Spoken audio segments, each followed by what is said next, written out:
garantizar a la ciudadanía catalana y el conjunto de la ciudadanía española de que esa sentencia se va a cumplir. Conocido el sentido de la sentencia del Tribunal Supremo, quiero manifestar el absoluto respeto y el acatamiento de la misma por parte del Gobierno de España. El debate del indulto es que no está encima de la mesa ni porque el Gobierno lo ha planteado ni hasta incluso los independentistas lo quieren, con lo cual... Yo lo que digo es que hay que acabar con los indultos políticos. Nunca más indultos por motivos políticos y por motivos económicos. Nuestra propuesta de modificar la ley del indulto para exigir la motivación de su concesión y para excluir de su ámbito los delitos cometidos, señorías, por cargos públicos, aprovechando en beneficio propio el ejercicio de sus responsabilidades. ¿Qué sentido tiene que un político indulte a otro? Ninguno. Absolutamente ninguno. Y yo siento vergüenza de eso. Respetar la independencia del Poder Judicial. Y le digo a los líderes independentistas que nunca significa nunca. Propondré al Consejo de Ministros conceder el indulto a los 9 condenados en el juicio del Procés, que hoy están en prisión. Ese gobierno sería un gobierno de coalición donde el problema sería que pues tendría que haber aceptado, por ejemplo, que el ministro de Hacienda, el ministro de la Política Energética o el ministro que se encarga de las pensiones en nuestro país, de la Seguridad Social, fuera una persona del círculo cercano y de confianza del señor Iglesias con poca experiencia política o de gestión pública. Bien, yo sería presidente del Gobierno y tengo que reconocerle que sería un presidente del Gobierno que no dormiría por la noche, junto con el 95% de los ciudadanos de este país que tampoco se sentirían tranquilos, incluso votantes de Unidas Podemos. Por eso no acepté esa propuesta que me hizo el señor Iglesias. ¿Os imagináis, amigos, esta crisis en Cataluña, con la mitad del Gobierno defendiendo la Constitución y la otra mitad del Gobierno con Podemos dentro diciendo que hay presos políticos en Cataluña y defendiendo el derecho a la autodeterminación en Cataluña? El mundo no empieza y acaba con usted.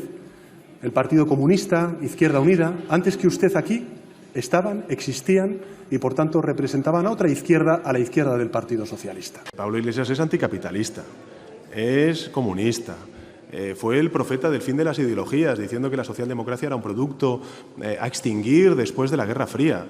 Ahora feminiza su discurso, dice, se pone corbata. En fin, Pablo Iglesias es todo eso y mucho más, todo lo que sea posible para llegar al poder. El próximo lunes, día 8, se cumplen 8 años del asesinato de Isaías Carrasco, un trabajador de un peaje que fue asesinado por ETA, por aquellos a los cuales usted ayer dijo que eran presos políticos. He hablado con constitucionalistas y me dicen que ahora mismo en el mundo no existe ninguna constitución de ningún país que reconozca ese derecho. ¿Y por qué votaron en Escocia? La hubo. ¿En Escocia por qué votaron, Pedro? ¿Sabes qué país incorporaba en la Constitución el derecho a la autodeterminación? ¿Sabes cuál? La Unión Soviética. La Unión Soviética. ¡Qué la miedo! Unión Soviética. La Unión Soviética, tu modelo. Antes ni después el Partido Socialista va a pactar con el populismo. O sea, no. No pactará con el populismo. El final del populismo es la Venezuela de Chávez. La pobreza, las cartillas de racionamiento, la falta de democracia y, sobre todo, la desigualdad. ¿Sabes lo que me dicen ahora? ¿Qué te dicen? Con Iglesias a ningún lado. ¿En serio? Sí. ¿Eso te dice la gente? Pero no tus militantes, sino la gente en la calle. Mis votantes tienen un cabreo con Iglesias que no te puedes imaginar. Pero yo lo que dije es, oye, España no se merece el cambio que me está proponiendo Podemos. Con Iglesias como vicepresidente controlando el CNI y con el apoyo directo o indirecto de los independentistas. Se decía a principios de año que yo iba a vender mi alma para ser presidente del gobierno y que iba a aceptar el chantaje de Iglesias de la vicepresidencia con el CNI, con la policía propia, cargándonos la independencia de los jueces y fiscales, que íbamos a hacer descansar la gobernabilidad de España en fuerzas independentistas. Bueno, yo creo que he reivindicado el proyecto autónomo del Partido Socialista, que podía haber sido hoy presidente del gobierno a un precio que ni yo creía en él, ni tampoco creo que se merecieran los españoles. Al único partido, y eso sí les anuncio que no vamos a hablar y no vamos a entablar ese diálogo, es con el partido de Bildu. No, yo con Bildu no me voy a reunir. Pactar con los que no condenan a los asesinos de ETA o no, o ahí ya Creo que esa pregunta ofende. Y si estoy diciendo que con Bildu no vamos a pactar, si quieres lo digo 5 veces o 20 durante la entrevista, con Bildu no vamos a pactar. Con Bildu, se lo repito, no vamos a pactar. El Partido Socialista de Navarra y el Partido Socialista Obrero Español tenemos la misma posición. Y es que con Bildu no se acuerda nada.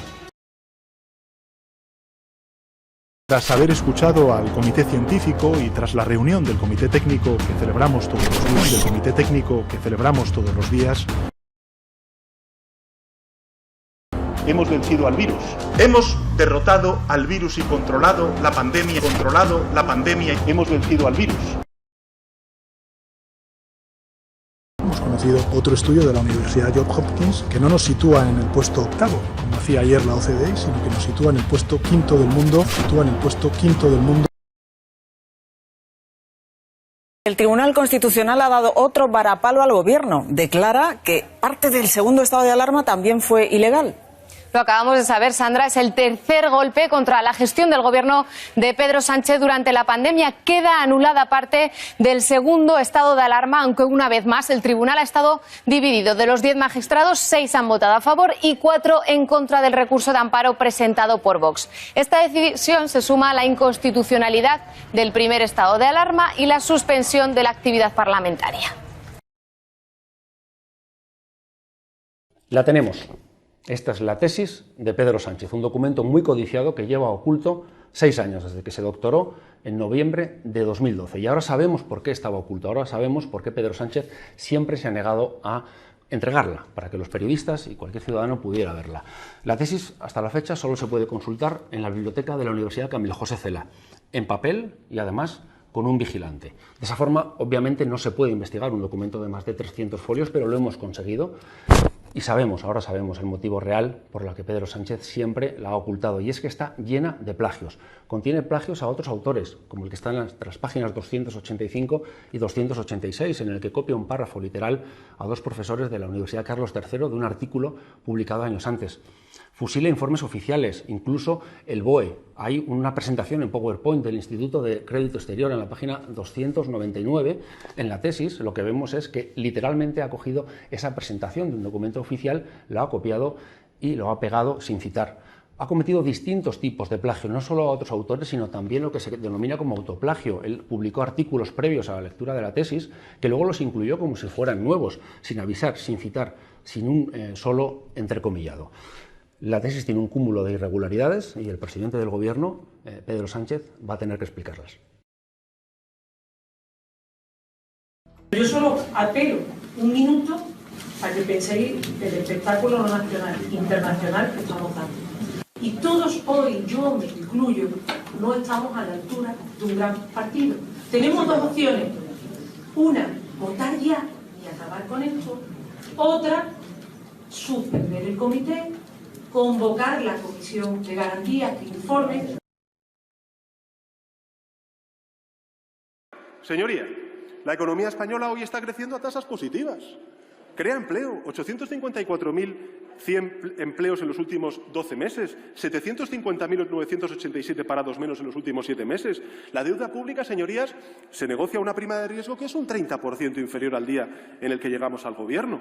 Usted viene aquí a presumir de sus buenos datos de la pandemia, señor Sánchez, con 120.000 fallecidos ni siquiera reconocidos por su Gobierno, que esta recuperación va a ser más justa que la que hubo en la crisis financiera, cuando fue usted el que estaba aquí de diputado votando en el 2010 todos los recortes que Zapatero planteó en la anterior crisis financiera. Usted votó la congelación de las pensiones, usted votó el recorte del sueldo de los funcionarios un 5%, usted votó 40.000 millones de recortes en maternidad, en servicios sociales, en dependencia. Llegamos a proteger a través de los mecanismos de ERTES y también de las prestaciones que pusimos en marcha para proteger a los autónomos. Tuvimos a más de 3.600.000 trabajadores bajo la cobertura de los ERTES y, por tanto, al impulso de la recuperación económica. De esos 3.600.000 trabajadores, el 94% ya se han reincorporado a sus puestos de trabajo. Lideramos las perspectivas de recuperación económica en este segundo tramo del año 2021 y, sin duda alguna, en el año 2022. Somos un Gobierno que cumple con sus compromisos. Somos un Gobierno que cumple con sus compromisos. Dijimos que íbamos a proteger a los trabajadores y también a los autónomos con los ERTES, compromiso cumplido. Dijimos que era posible crear empleo y subir el salario mínimo interprofesional y hoy tenemos los niveles de empleo previos a la pandemia y hemos subido el salario mínimo interprofesional. Compromiso cumplido. Les dijimos a los jubilados y jubiladas que íbamos a revalorizar las pensiones conforme al IPC y estamos revalorizando las pensiones conforme al IPC. Compromiso cumplido. Dijimos que íbamos a defender a las mujeres contra la violencia de género y hemos puesto más recursos en el Pacto de Estado contra la violencia de género. Compromiso cumplido. Dijimos, compañeros y compañeras, que Europa necesitaba dar una respuesta a esta crisis sin precedentes y logramos unos fondos europeos, 140.000 millones de euros, que van a reindustrializar nuestro país y que van a dar empleo a aquellos que están parados y a los jóvenes en nuestro país. Compromiso cumplido. Este es un gobierno que cumple con lo que se compromete.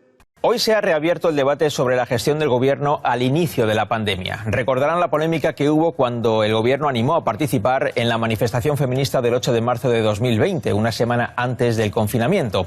Pues bien, ahora la vicepresidenta Yolanda Díaz ha desvelado que ella ya alertó del peligro días antes y que eso provocó polémica en su propio Gobierno. Lo ha dicho en Radio Cable. Veíamos lo que iba a pasar. Presenté una guía que fue enormemente polémica en el Gobierno y también fuera. Se me acusó de ser una alarmista. En fin, esto fue la antesala del 8 de marzo. Lo han oído, Yolanda Díaz asegura ahora que el 4 de marzo de 2020 veía lo que iba a pasar. Sin embargo, precisamente aquel 4 de marzo de 2020, Yolanda Díaz dijo que el Gobierno lo estaba haciendo bien y que no parecía existir riesgo por el virus. Quiero dar un mensaje de absoluta tranquilidad. El Gobierno de España, con su ministro de Sanidad a la cabeza, está actuando correctamente y, por tanto, no aceleremos riesgos que a día de hoy parece que no existen.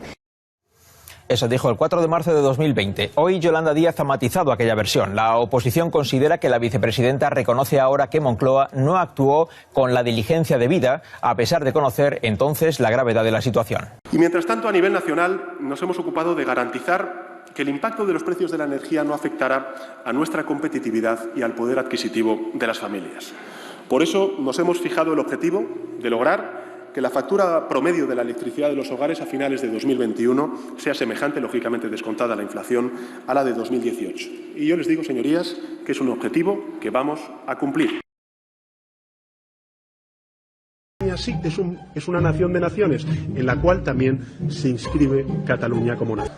Y creo que clarísimamente ha habido un delito de rebelión, de sedición en España y que en consecuencia deberían de ser extraditados esos responsables políticos. Hemos recurrido ante el Tribunal Constitucional el Plan Exterior de la Generalitat y nos ha dado la razón precisamente el Tribunal Constitucional porque estaba al servicio de Cataluña y no del separatismo. O mejor dicho, estaba al servicio del separatismo y no de Cataluña. Y esa influencia la vamos a seguir reclamando, de que la justicia española se cumpla tanto dentro como fuera de nuestras fronteras. A ustedes, señor Casado, se le fugó Puigdemont y yo me comprometo hoy y aquí a traerlo de vuelta a España y que rinda cuentas ante la justicia española. Cuando digo las cosas, las cumplo.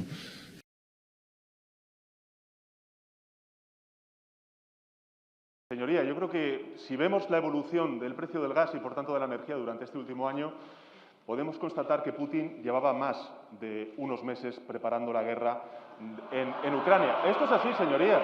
Yo sé que para ustedes todo es culpa de Sánchez, pero es así, señorías.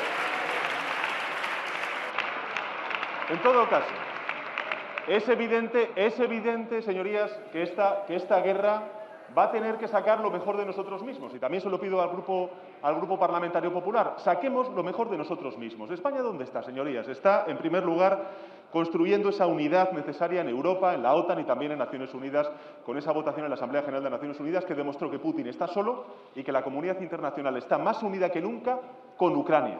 En segundo lugar, trabajando desde el punto de vista europeo en la respuesta económica y también en la defensa de nuestra industria para que ni nuestras empresas, ni nuestros ciudadanos, ni tampoco nuestras industrias sean rehenes de ese chantaje energético al cual está sometiendo o tratando de someter Putin, por ser más precisos, a Europa.